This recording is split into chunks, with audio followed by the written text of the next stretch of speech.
And guys, for today's video, magluluto tayo or gagawa tayo ng breast chicken asparagus stuff. So, breast chicken asparagus stuff. So, it means to say, yung ingredients natin, ililagay natin dito sa loob ng chicken. So, ito meron na po siyang pepper and salt, outside and inside. At meron po tayo ditong season na pinaghalo-halo ko ng paprika, pepper, at saka Italian seasoning. Which is ipapahid natin dito guys bago natin ilagay yung mga ingredients. Masarap po ito guys. So bago natin ilagay sa oven, ang gagawin natin is ipan-fry natin side by side ng 3 to 4 minutes. And then ilagay natin sa oven ng 350 for about 25 minutes. So ayan guys, start na natin. So lagyan ko siya ng ganyan. Pahiran natin. Diba? Para mas malasa at masarap. And then the rest, ingredients natin guys is ilalagay natin sa labas. So, lahat ng mga ingredients pinaghalo ko na.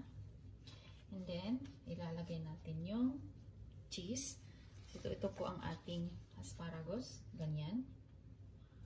Asparagus. Lagyan ko siguro ng 5 kasi medyo malaki ito. We'll see. Para sana hindi ito mag-explode. Dried tomatoes. Ayan. Tapos, ifo-fold natin guys ng ganyan. Kailangan natin dito ng chopstick. Okay? Chopstick. Hindi ko alam kung makita niyo. So, inilagay ko ng ganyan. Diyan.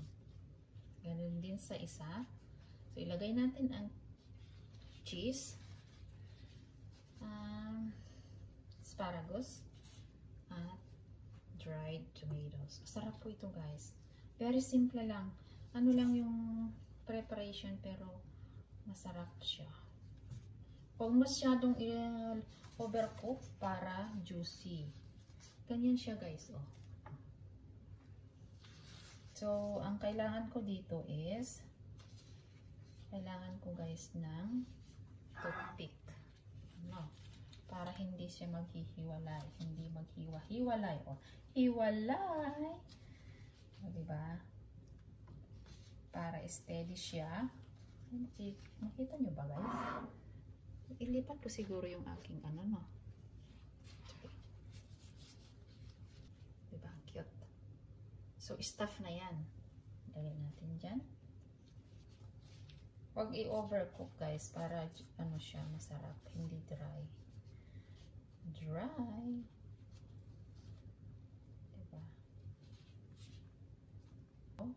Meron ka ng karne, meron ka ng gulay. Kompletos recados na. Ayan. Pero it's okay.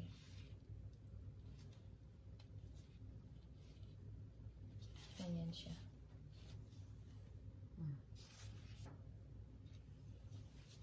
There you go.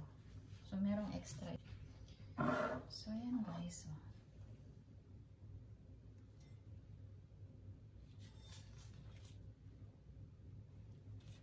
I-marinate ko pa siya bago ko iluto, ipan-fry, okay? So, ganyan muna siya.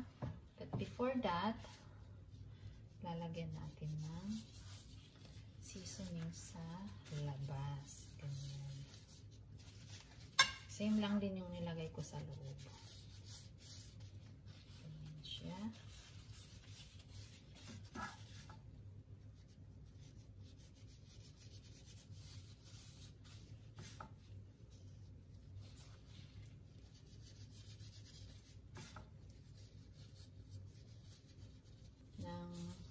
Hanggang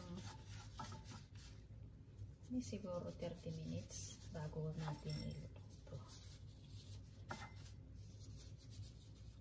So, yan guys.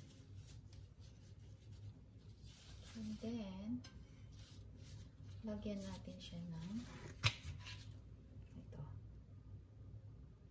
Sprinkle natin ng olive oil. Para didikit yung ingredients. Diba? Ayan. Ganun lang siya.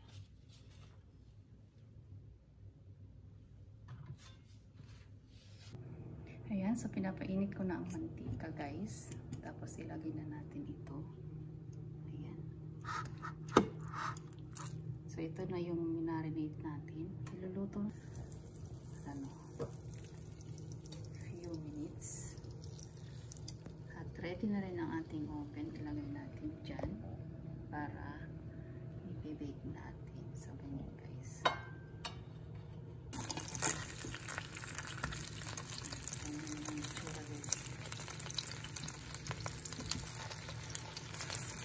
So, yan.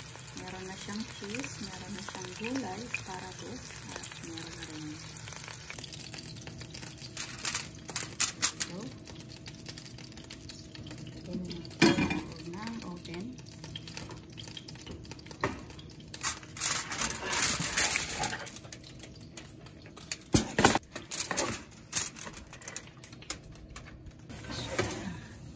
Tapos, meron din akong broccoli dyan na rose. Ayan. Pagsabayin ko na kasi malapit nang maluto yung broccoli ko. Ayan. So, luluto natin guys ng siguro 30 minutes. At ilow ko na siya ng 375. 375 for 25 minutes. Okay, let's see later. Ayan, naluto na guys ang ating breast chicken asparagus stuff. So, madali lang yan gawin guys. Medyo ano lang, 2 steps lang ang ating gagawin. So, na-bake na po yan at ready nang kumain. Kung gusto nyo tanongin, gusto nyo malaman kung paano ko po ginawa or ano po ang mga steps, just give me a shout. Ayan guys, mega love shout out sa inyong lahat. Maraming salamat po sa inyong panonood. At hanggang sa muli guys. Ayan, how come I? Please like, share, and subscribe my channel. Bye!